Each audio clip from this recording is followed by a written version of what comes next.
yung meta nun pero nagjo-joy itong si King Kong. Let's see kung paano sasalubungin nito ng Team Liquid Indonesia.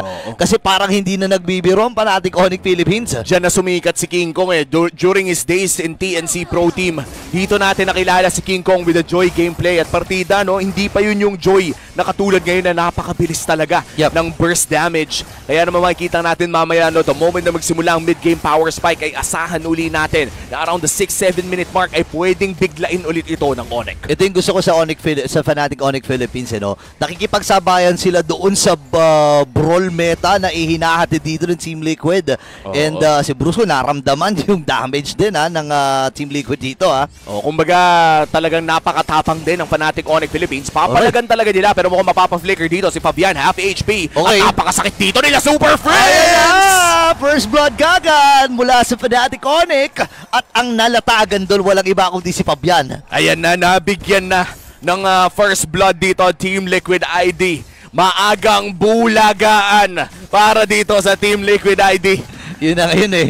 And talagang gulatan at bulagan itong ating masasaksihan kasi si Kirk, kumbaga nakikita natin yung bilis at aksyon na ipinapamalas ng isang edit. Nabanggit ni Midnight kanina na ito yung winningest hero ni Kirk eh. Diba? Ito yung regular season pala ng MPL ay naging kamandag na talaga pero si Brusco ata ang sunod na bibigyan. And that's Team Liquid ID na makakakuha ng kill back. At saktong-sakto, no, ay pwede agad silang pumasok sa loob ng jungle ng Fnatic Onyx Philippines. Hindi rin pwedeng basta-bastahin itong early game ng Team Liquid ID dahil kung tatandaan natin, no, doble-doble pa ang kanilang paraan para pumunta sa mga iba't ibang lugar.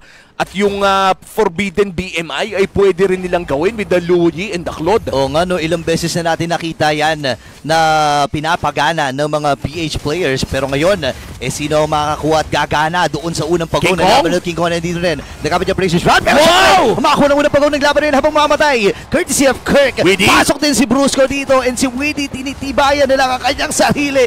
Pero hindi niya kakayanin yung mga kidlat ni Kirk. Napakasakit na agad ni King Kong in this game. Nakita mo yung angulo niya, ginamit niya yung green cap, tapos naglayonin Crystal, rekta doon sa third dash niya with the electrifying beats plus the retribution combo. Napakaganda nung ginagawa ng Fnatic Onyx Philippines ngayon. Parang kalkulado nila yung aggression na nilalabas nila in this game.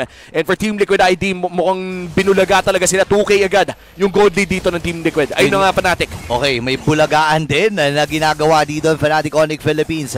Tatawid-tawid ito si King Kong. Level 7 na siya dito, by the way, habang level 5 pa lang itong si Fabian. Nakita na natin ito maraming beses na. Para bang may hinahabol itong si King Kong na bago mag 10 minutes, dapat level 15 na. Wow! Look at that! Naiwasan ni Kirk yung plano dito na Liquid. Kung kanina maaga sila sa party, ito hindi pa nagsisimula, umuwi na sila. Umuwi na! Hindi ata naabisuhan. Hindi talaga naabisuhan, men. At si Widdy, matapos niyang iimbita ang lahat, mukhang lahat inimbita niya papunta sa kamatayan. Pero kamunti ka na si King Kong doon, par. Okay, may 1v1 din na nagaganap. Ito na yung inaantay ni Aaron Shiki. 1v1 na daw kayo. Diversion play. Doon sa may matalikuan! Super Prince! With that super play, ladies and gentlemen, wala halos nakapansin. Tol, ako lang sobrang bastos ng ginawa ni Super Prince. Oh my gosh. Ninakaw niya yung diversion para patayin doon sa may bandang likod, tas nirekolam pa niya pagkatapos. Parang si Allen Iverson yung ng crossover ng tatlo. Kinrossoveran, parang ano pa nga pinalusot pa nga sa ilalim. Sa ilalim, men. Sa pagitan ng mga hita, men. Ibang klase ang pinapamalas talaga. Alam mo, hindi naman tatawaging Monster Meg dyan kung wala-wala lang Ginising ang diwa ng buong Pilipinas doon. Wow. Pero hindi siya yung may hawak ng diversion, pero siya yung umuna sa diversion play. Buena manong aksyon para sa Fnatic Onyx Philippines. By the way, 5-1 na ang ating score in favor of the Super Family. At ngayon ay may paghawak na rin na ginagawa dito si Brusco sa vicinity nung pagong. Pero may diversion play. Pero wala na siyang nabutan. Ito, inimbitahan, pre. Pero pagdating niya doon, walang pagkain. Wala nang pagkain, pre. Pumunta kayo doon. Pero wala pa balang order. Wala pa, una pa sa first break. Tapos hindi na kinailangan ni Retri. King Kong secures the turtle at lumalaki lamang ang gold lead ng Fnatic Onyx Philippines. 2 beses nang shortcut nang walang kinakain. Wala, hindi nila nagagamit talaga. Pero si Kirk, sabi nila, magagamit ko yan! Kasi flicker ginamit niya under the turret. And si King Kong makakuha nun sabay ito na yung mga recall. Tumitipin na eh. Ayan na. At mukhang nararamdaman na nga ng Fnatic Onyx Philippines with a no mercy line ng King Kong 2v1. Pero mukhang makakalamang pa ata siya. Fabian, isang dash ka na lang. Okay. Sabi nga sa mga Pilipino movies, sige na, makakatakas ka na. Oo, pinapatakas kita pero hindi ikaw. Number 1 na yan sa 7 utang pa sa'yo.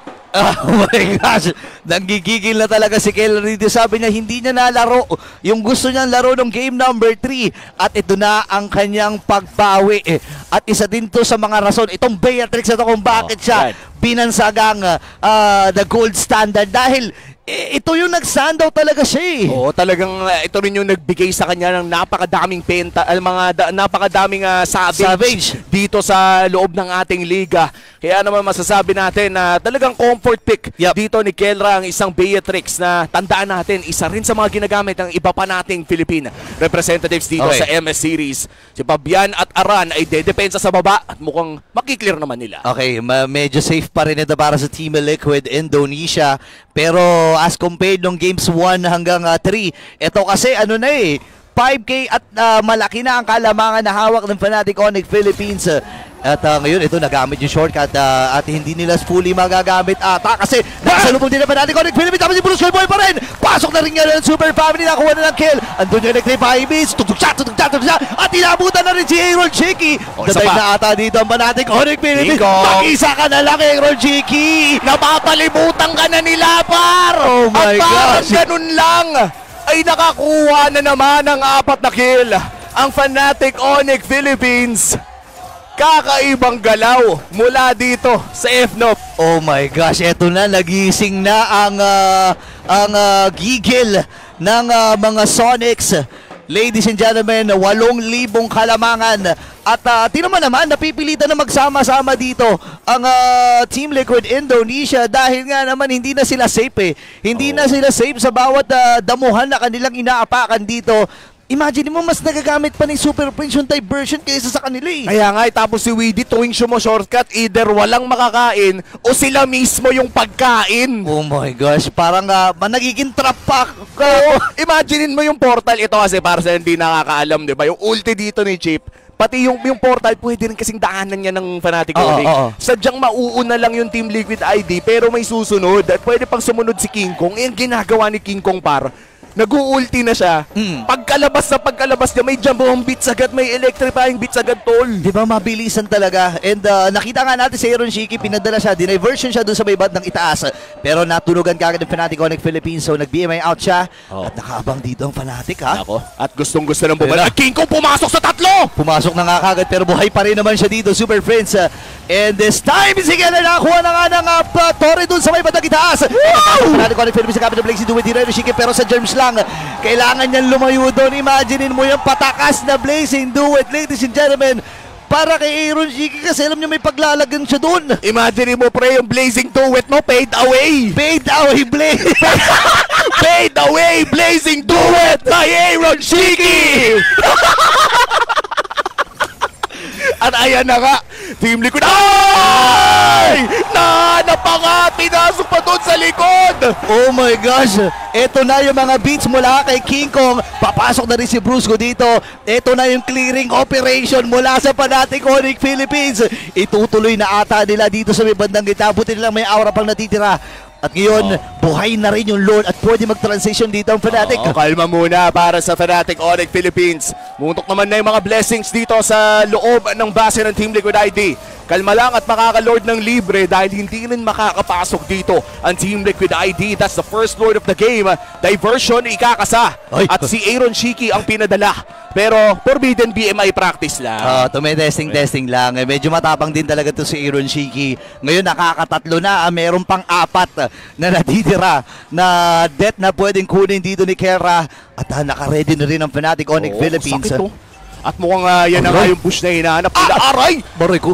grabe binaba. Min, si Killra, tignan mo, para siya naglalaro nung sa perya. Oo nga, Yung mga baril-baril lang. Yung mga ducks. Yung mga Ducks, ginawang sisiw yung Team Liquid ID. Naku, ginagawang ayan o, tinan mo naman. Grabe na to, pero mukhang ang Lord ay hinihintay na laban ng Fnatic Onyx. Conceal kay Brusco, magseset nga ba nga siya. At mukhang mapaparaging Sandstorm na fade away din. Pero okay lang dahil papasok din si King Kong. May Torre na dito sa mid lane. Meron pang Lord sa top. At pwede nilang i-cap yung bottom lane. Ayun na nga, no, kukunin na nga kagad dito ni King Kong. Hinahawakan lamang niya.